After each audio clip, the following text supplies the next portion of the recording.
دفعہ کا ذکر ہے کہ ایک خوبصورت اور ہرے بھرے گاؤں میں لالا رخ نام کی لڑکی رہتی تھی۔ وہ گاؤں کے قریب جنگل میں اپنی بکریاں چرانے لے جاتی تھی۔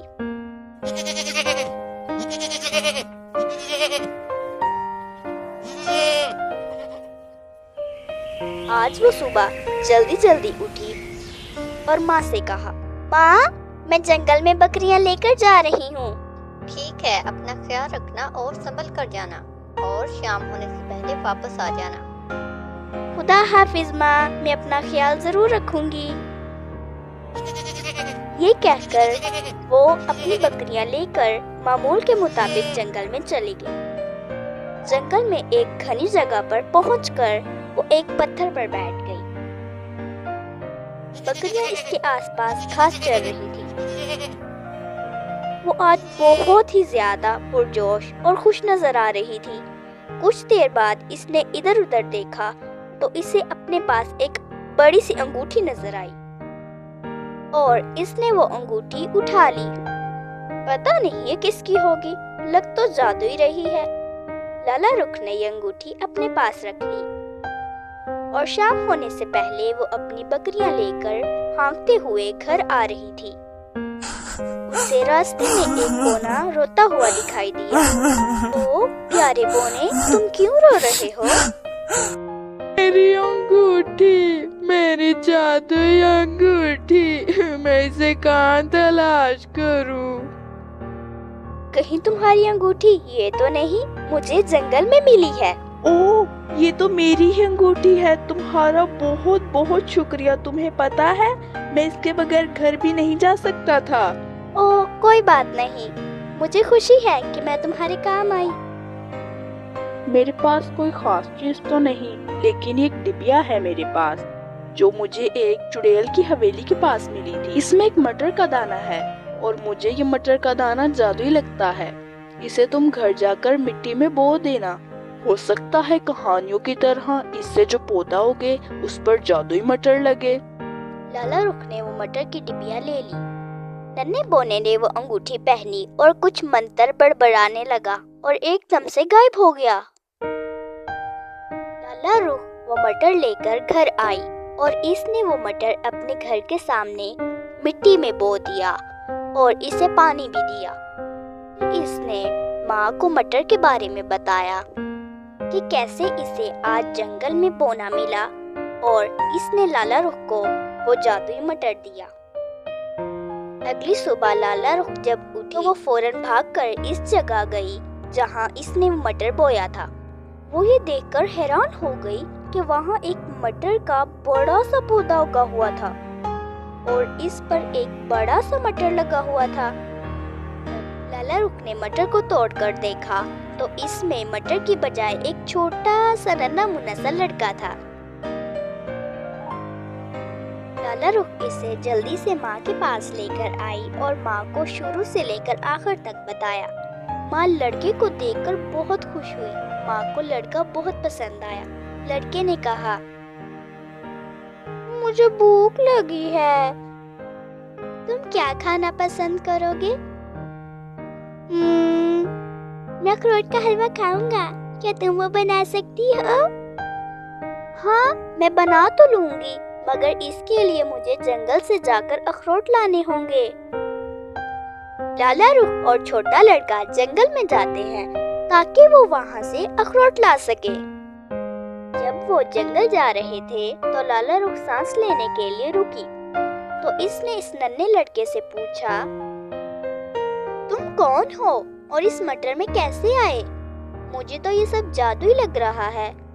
ننھے لڑکے نے اسے بتایا، تم ٹھیک سمجھی، یہ سب ایک جادو کرنے کا کیا دھرا ہے۔ میرا نام جیک ہے، پہلے میں بھی عام انسانوں کی طرح بڑا تھا۔ میرے ماں باپ فوت ہو چکے ہیں۔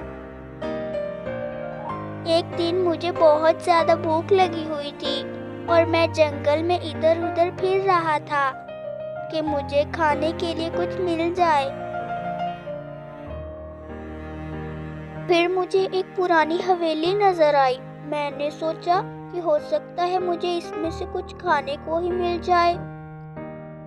جب میں اس کے اندر گیا تو مجھے ایک کمرے میں بہت سارے بچے قید ہوئے نظر آئے۔ میں ان کے پاس گیا اور ان سے پوچھا، تم سب یہاں کیا کر رہے ہو؟ تمہیں کس نے قید کیا ہے؟ بچوں نے اسے بتایا، ہمیں ایک چڑیل نے قید کیا ہے اور یہ حویلی اسی چڑیل کی ہے۔ وہ سارا دن ہم سے کام کرواتی ہے اور رات کو ہمیں یہاں بند کر دیتی ہے۔ ہم لوگ اس سے بچ کر گھر بھی نہیں جا سکتے۔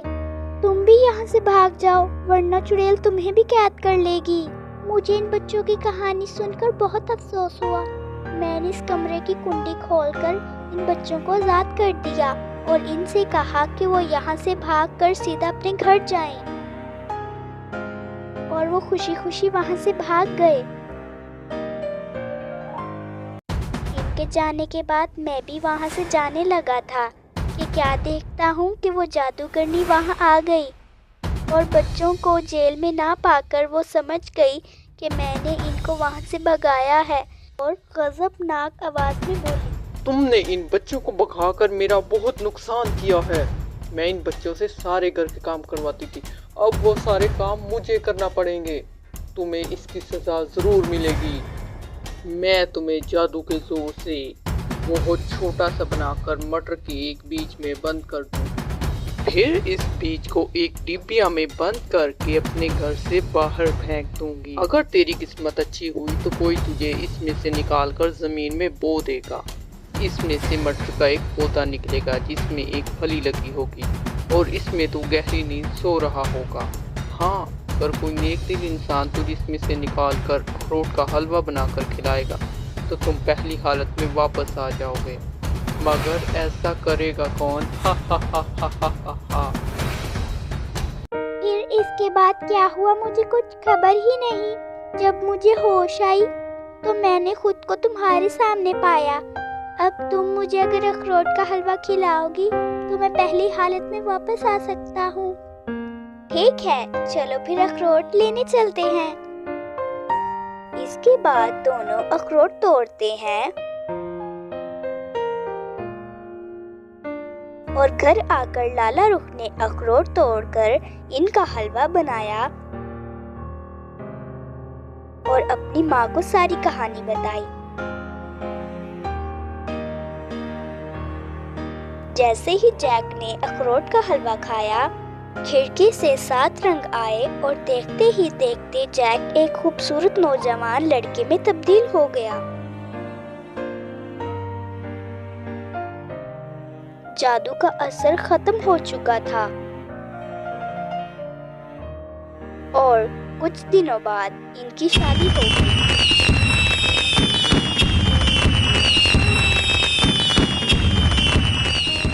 اور وہ ہنسی خوشی رہنے لگے۔ پیارے بچوں، اگر آپ کو میری ویڈیو پسند آتی ہے تو اسے لائک، شیئر اور سبسکرائب کرنا مت بھولیے گا تاکہ میری ہر ویڈیو آپ تک پہنچ سکے۔ Thank you so much.